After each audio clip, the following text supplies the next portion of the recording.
We are now in part 4 of our course. In chapter 21, we focus on the sampling distribution of p hat and x bar, where p hat is the sample proportion and x bar is the sample mean. Once we understand the sampling distribution of these statistics, we will construct confidence intervals. These intervals give us a range of plausible values for an unknown population parameter.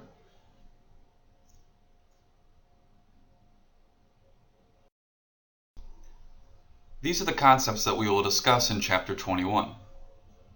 Estimating and estimating with confidence, understanding confidence intervals, more on confidence intervals for p, the sampling distribution of a sample mean, and finally, confidence intervals for mu.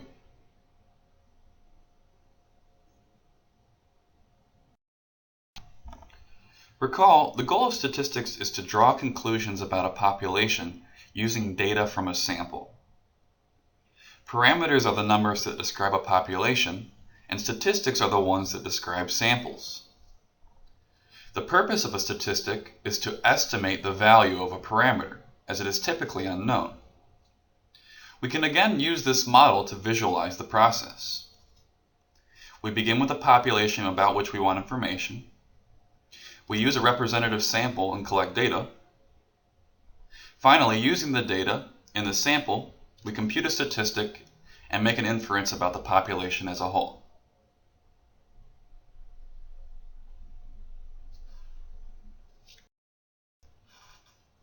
A basic move in statistical inference is to use a sample statistic to estimate a population parameter. We can only estimate that the truth about the population is about a certain value because we know that the sample result is unlikely to be exactly the same as the true population proportion due to sample variability. A confidence interval makes that about precise. A 95% confidence interval is an interval calculated from sample data by a process that is guaranteed to capture the true population parameter in 95% of all samples.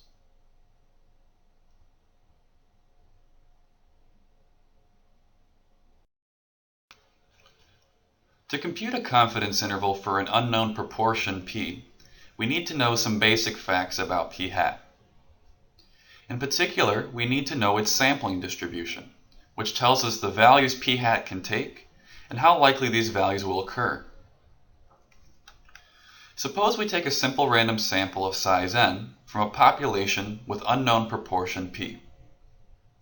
Let p hat be the sample proportion of successes defined by the following formula. Then if the sample size is large, the following is true.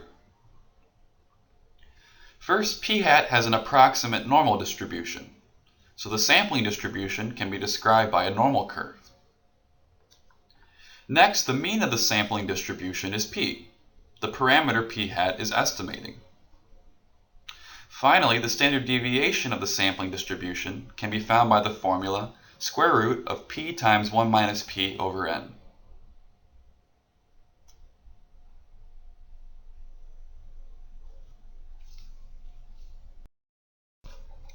Visually, we start with some population in hopes of estimating the value of some proportion p.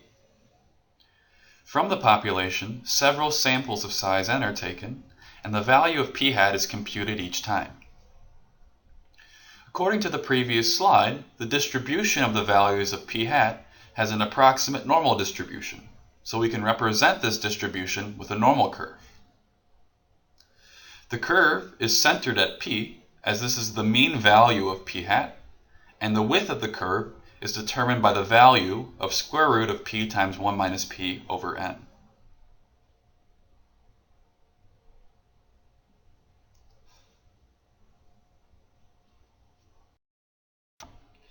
As an example, suppose 12% of California college graduates engaged in binge drinking in 2010. So p here is equal to 0.12, where p is our population proportion. Suppose we took several samples of size 6,911. Then the values of p hat would follow a normal distribution with mean equal to 0.12 and standard deviation equal to the square root of 0.12 times 0.88 divided by 6,911, which is approximately equal to 0.0039. For instance, as p hat follows an approximate normal distribution, 95% of the observations for p hat should be within 2 standard deviations of the mean, 0.12. In this case, 95% of the values for p hat are between 0.1122 and 0.1278.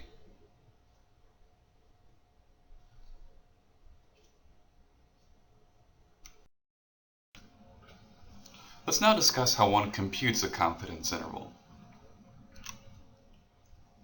First, choose a simple random sample of size n from a population that contains an unknown proportion p. Call the proportion of successes in the sample p hat. An approximate 95% confidence interval for the parameter p is p hat plus or minus 2 times the square root of p hat times 1 minus p hat over n. For a 95% confidence interval, 95% of all samples will produce an interval in which the value of p belongs.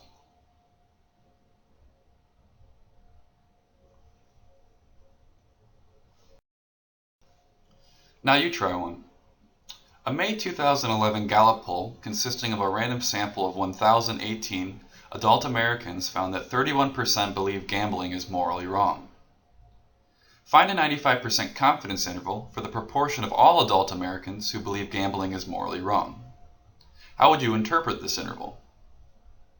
So pause the video and unpause when you're ready for the answer.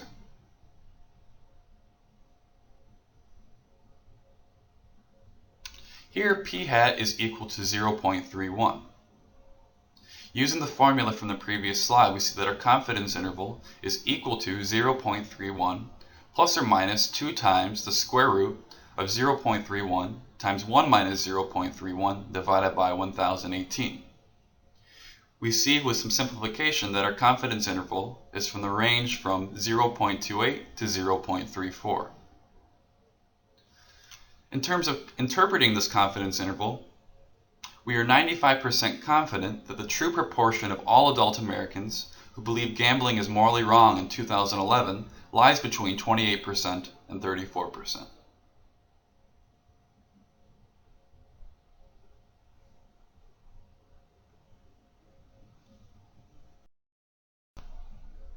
As it turns out, 95% confidence intervals are simply one example of a confidence interval. There are other intervals one could compute by changing the confidence level. In general, all confidence intervals consist of 2 parts. The first part is an interval which is computed from the data. The second is a confidence level, C, which gives the probability that the interval will capture the true parameter value in repeated samples. It should be noted that regardless of the confidence level, the interpretation of the confidence interval is essentially the same for every single confidence interval.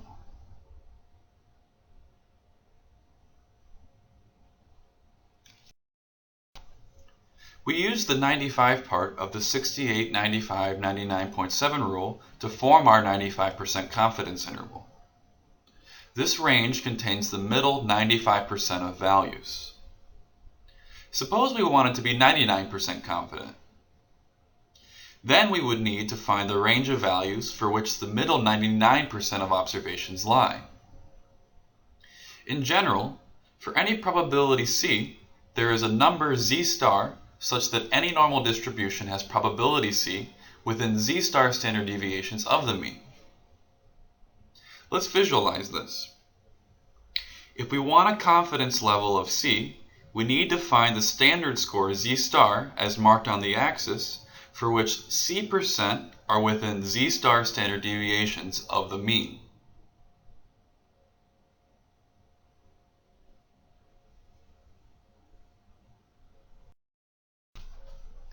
These values of z star are called critical values. Some commonly used critical values are listed below in Table 21.1. For instance, the critical value corresponding to a 50% confidence level is 0.67. This says that 50% of the observations are within 0.67 standard deviations of the mean. Note also that the critical value for 95% confidence is not exactly equal to 2, but slightly smaller.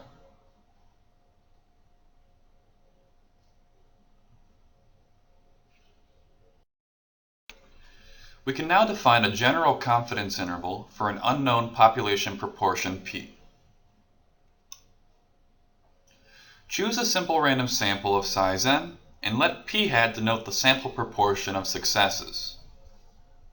An approximate C% confidence interval for p is of the form p hat plus or minus z star times the square root of p hat times 1 minus p hat over n, where z star is found using table 21.1.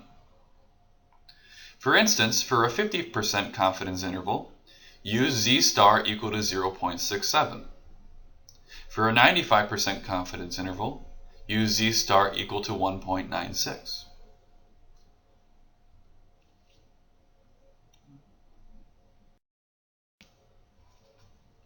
Let's do an example.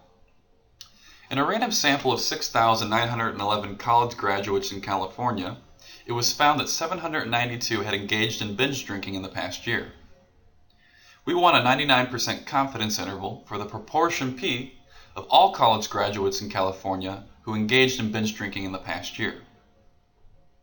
Table 21.1 says that for 99% confidence, we must go out 2.58 standard deviations. Here are our calculations. P hat in this case is equal to 792 divided by 6,911, which is about equal to 0.115.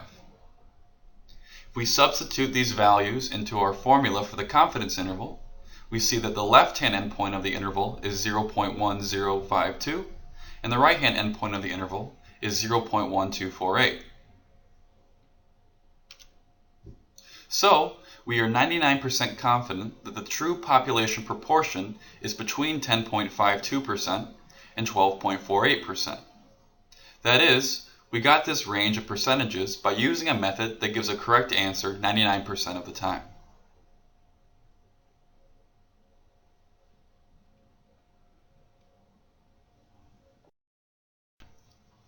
Like the sample proportion, the sample mean from a large simple random sample has a sampling distribution that is close to normal. Because the sample mean of a simple random sample is an unbiased estimator of mu, the sampling distribution has mu as its mean, where mu is equal to the population mean. The standard deviation depends on the standard deviation of the population, which is usually written as sigma. So if we choose a simple random sample of size n from a population in which individuals have mean mu and standard deviation sigma, let's let x bar be the mean of the sample. Then the following is true. The sampling distribution of x bar is approximately normal when the sample size is large. The mean of the sampling distribution is equal to mu, and the standard deviation of the sampling distribution is equal to sigma divided by the square root of n.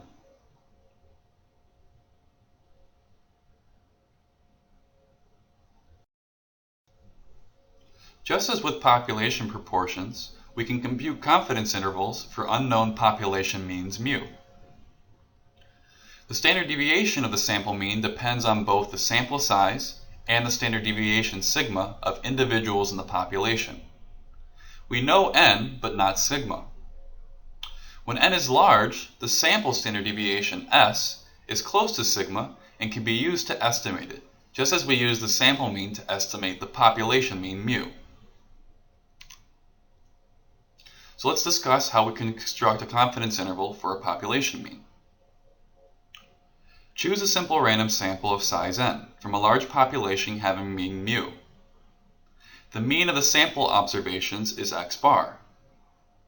An approximate C% confidence interval for mu is of the form x bar plus or minus z star times the sample standard deviation divided by the square root of n, where z star is just as it was before.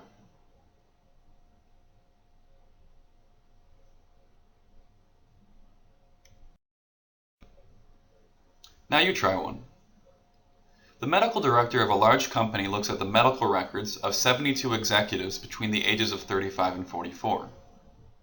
He finds that the mean blood pressure in the sample is 126.1 and the standard deviation is 15.2. Assuming the sample is a random sample of all executives in the company, find a 95% confidence interval for mu, the unknown mean blood pressure of all executives in the company. So pause the video and unpause when you're ready for the answer.